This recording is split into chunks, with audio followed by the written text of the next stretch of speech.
Good afternoon. We have just finished our informal foreign ministerial meeting. Let me start by thanking Foreign Minister Anniken Huitfeldt for hosting this meeting in a wonderful setting. And let me also thank His Majesty King Harald for his hospitality last night. This meeting was an opportunity to discuss key issues as we prepare for our summit in Vilnius in July. We had good and constructive discussions on our ambitious agenda. We will take decisions to further strengthen our deterrence and defense, agree a new defense investment pledge with 2% of GDP on defense as the minimum, and deepen our partnerships with our partners in the Indo-Pacific region. Our focus today was on how we can bring Ukraine closer to NATO, where it belongs. NATO is already providing unprecedented assistance. I'm confident that Ukrainian forces now have the capabilities they need to liberate more occupied land. But we need to do more.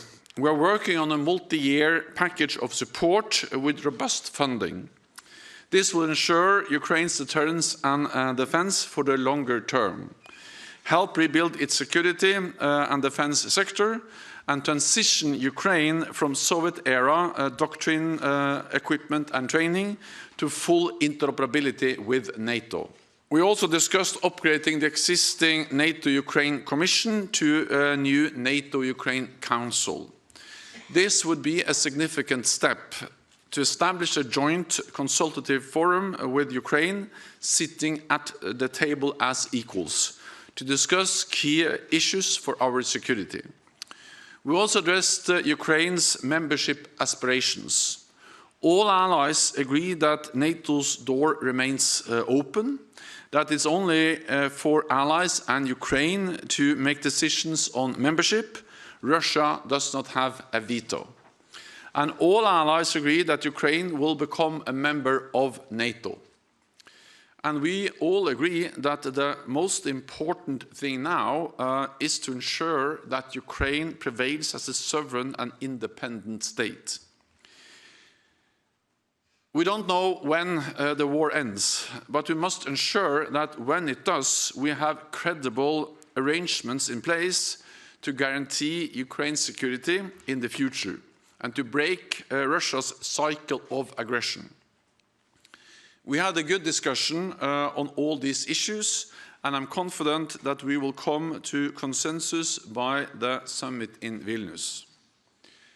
I'm also working hard to ensure that Sweden's accession to NATO is completed as soon as possible. I spoke to President Erdogan earlier this week, and I intend to travel to Turkey in the near future. And I welcome that Sweden's new anti-terrorism laws have come into force today.